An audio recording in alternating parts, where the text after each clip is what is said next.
Assalamualaikum saudaraku yang seiman. Saat ini di tangan saya sedang memegang kitab ya yang sering kita sebut Al-Quran.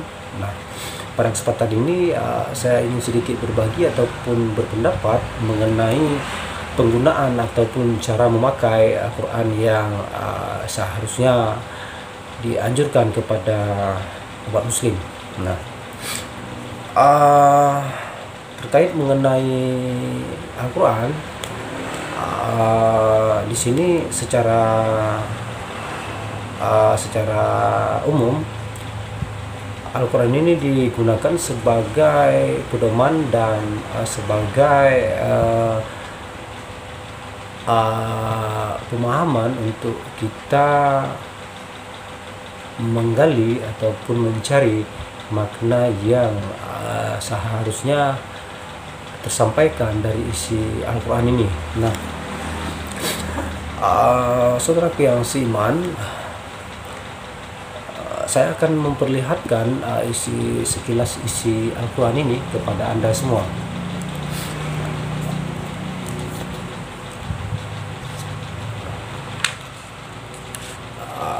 Mungkin jika saya bertanya kepada teman-teman semua, apa yang bisa dipahami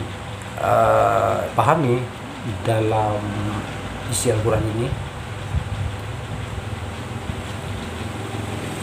Apa yang dapat kita pahami ataupun apa yang bisa kita serap dari isi Al-Quran ini? Nah, mungkin teman-teman semua yang masih di dalam proses belajar mengajar, termasuk saya juga mungkin tidak begitu peka terhadap sesuatu yang seharusnya kita kembangkan, sesuatu yang harus kita pertanyakan. Nah, inti dasar daripada Al-Quran ini adalah sebagai pedoman hidup ya, sebagai petunjuk ya, agar bisa memperbaiki ataupun merubah akhlak ya kepada yang lebih baik. Dan juga Al-Quran ini tujuannya untuk kita mengenali yang namanya Tuhan semesta alam. Nah, yang ingin saya tanyakan, apakah Quran ini yang seperti ini bisa dipahami? Nah, mungkin sebagian dari kita akan membacanya ya secara umum seperti biasanya ya. Mungkin itu tidak salah ataupun saya tidak menyalahkan ya. Akan tetapi ketika kita hanya membaca saja ini yang tertulis ya, saya rasa pesan-pesan yang disampaikan oleh Al-Quran ini tidak tersampaikan kepada kita ya. Nah, karena sangat butuh waktu untuk menerjemahkan ini ke dalam bahasa kita, ke dalam bahasa Indonesia. Nah, makanya terkadang Al-Quran ini kita lupa kembangkan ya. Quran kita ini kita sendiri lupa kembangkan di dalam kehidupan sehari-hari. Nah, seharusnya pesan Quran ini menyampaikan pesan kepada kita ya, namun karena kita tidak peka, maka pesan-pesan tersebut tidak sampai kepada kita. Nah, ketika kita membaca, hanya sekedar membaca ya, itu sebuah kebaikan.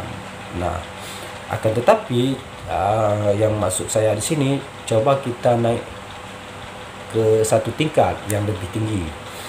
Nah, kita naik satu tingkat agak tinggi sedikit. Nah, ketika kita naik satu tingkat, ya, Quran ini sudah mulai ada terjemahannya.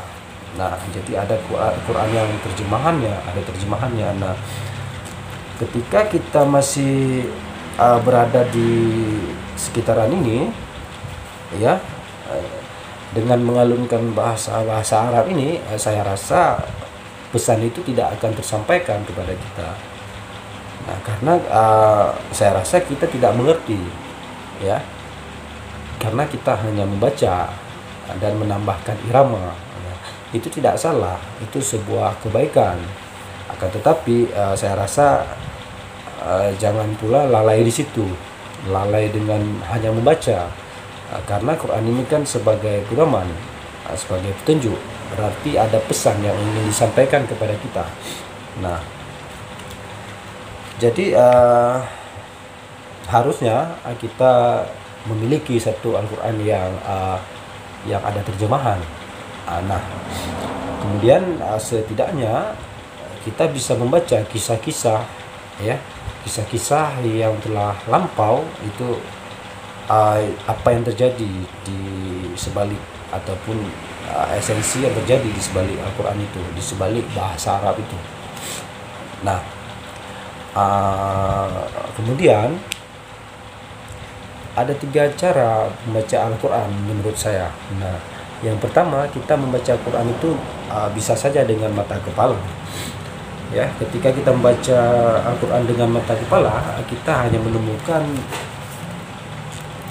ya, tulisan-tulisan Arab ini, tidak lain. Kita hanya menemukan tulisan Arab ini. Nah, yang kedua, ketika kita membaca Al-Quran dengan akal fikir, ya, kita akan mendapatkan pengetahuan. Nah, dengan yang seperti yang saya katakan tadi, Quran yang ada terjemahannya, jadi kita baca terjemahannya, nanti sendirinya, ya, adalah mendapat pengetahuan di situ. Nah, kemudian cara yang ketiga yaitu membaca Al-Quran dengan hati ataupun kolbu. Nah, setelah kita membaca kaligrafi tadi dengan bahasa Arab, kemudian kita naik satu tingkat, kita baca terjemahannya, ya, kemudian melalui proses-proses belajar, nanti kita akan mendapatkan di situ yang namanya hikmah. Dari makna itu kita akan mendapatkan hikmah. Makanya kalau di dalam Islam itu yang seharusnya, kalau menurut saya, patokan kita bukan hanya sekedar Quran dan hadis, akan tetapi patokan kita itu 3 hal. Yang pertama Al-Quran, yang kedua hadis, yang ketiga ijma ataupun kias. Nah,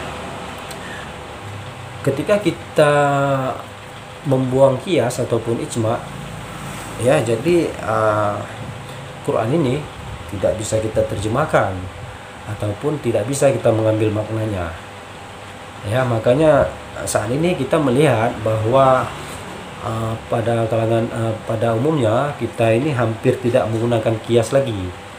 Ya, yang kita gunakan cuma 2, Al-Quran dan hadis. Seharusnya kias itu tidak boleh diabaikan ataupun kias ini tidak boleh dihilangkan, ya, karena kias ataupun ijma itulah alat untuk menerjemahkan makna Al-Quran.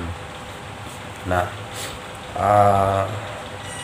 mungkin itu aja untuk kali ini. Lain waktu kita sambung kembali. Semoga bermanfaat. Wassalam.